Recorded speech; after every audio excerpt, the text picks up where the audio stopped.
Hello friends, welcome to Ajit study centre. तो आज के इस वीडियो में हम लोग हिंदी से इंग्लिश ट्रांसलेट बनाने के लिए सीखेंगे। तो चलिए शुरू करते हैं आज के इस वीडियो को। तो इस वीडियो में हम लोग इस तरह के वाक्यों को हिंदी से इंग्लिश ट्रांसलेट बनाने के लिए सीखेंगे।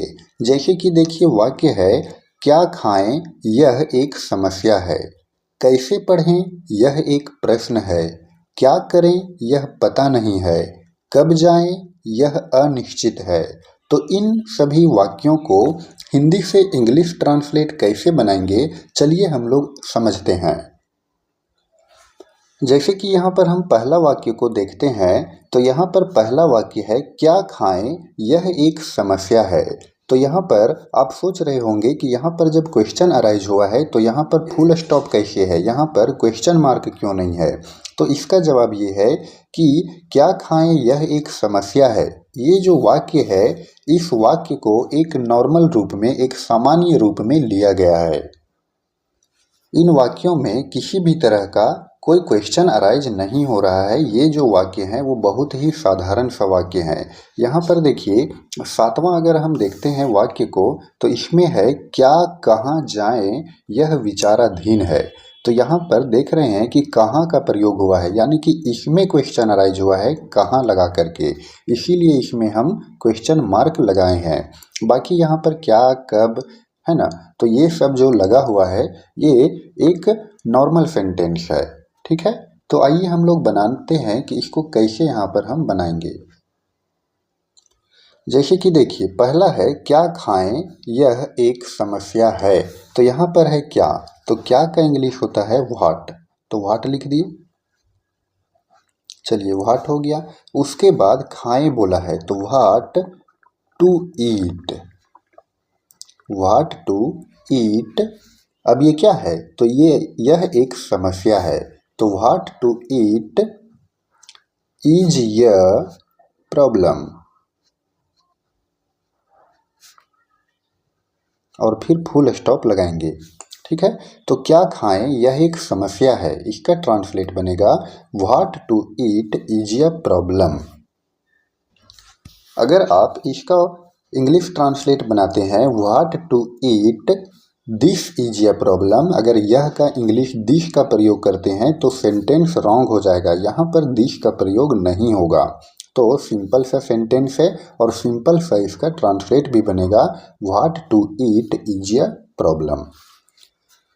नेक्स्ट है कैसे पढ़ें यह एक प्रश्न है। तो यहाँ पर है कैसे, तो कैसे का इंग्लिश होता है हाउ, हाउ हो गया।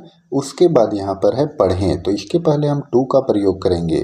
How to read, read means होता है पढ़ना, तो हाउ टू रीड क्या है, तो यह एक प्रश्न है, यानी कि how to read is a question.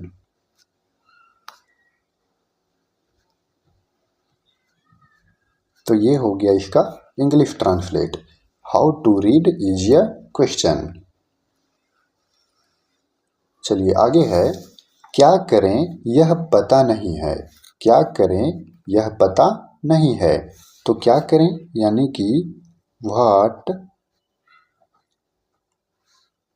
To do, what to do is क्या है, तो पता नहीं है, यानी कि नॉट नोन, है ना। तो ये हो गया what to do is not known, यानी कि क्या करें यह पता नहीं है। चलिए अगला है कब जाएं यह अनिश्चित है। तो कब का इंग्लिश क्या होगा व्हेन। उसके बाद यहाँ पर है जाएं, तो जाएं का इंग्लिश हो जाएगा टू गो, गो के पहले टू लगाएंगे क्योंकि सब में हम टू टू लगाते आ रहे हैं। तो व्हेन टू गो इज क्या है, तो अनिश्चित है, तो अनिश्चित का इंग्लिश होगा अनसर्टेन। और फुल स्टॉप लगाएंगे। तो देखिए कब जाएं यह अनिश्चित है, यानी कि when to go is uncertain. अगला है कहाँ ठहरें यह तय नहीं है। कहाँ ठहरें यह तय नहीं है, तो यहाँ पर है कहाँ। कहाँ का इंग्लिश होता है वेयर। उसके बाद देखिए ठहरें। ठहरें का इंग्लिश होता है स्टे, तो इसके पहले प्रयोग करेंगे टू का। Where to stay, where to stay. उसके बाद क्या है, यह तय नहीं है, तो यहाँ पर यह का इंग्लिश दिस नहीं लिखना है, नहीं तो सेंटेंस गलत हो जाएगा। Where to stay is not decided, यानी कि यह तय नहीं है।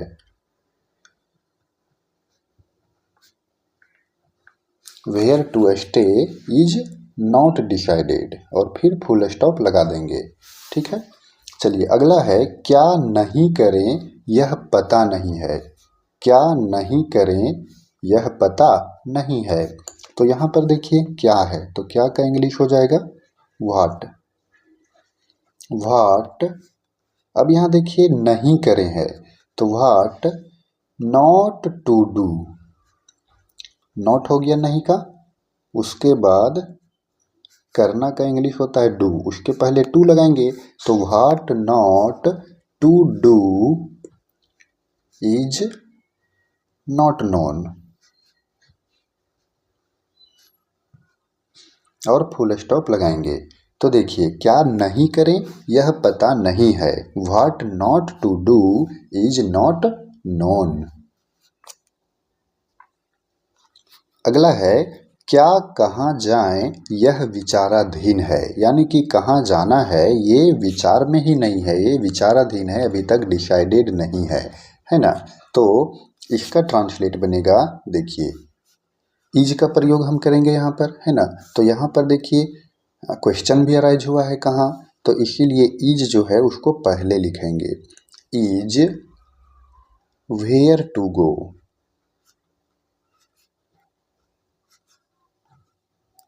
इज वेयर टू गो, ये क्या है विचाराधीन है, यानी कि अंडर कंसिडरेशन।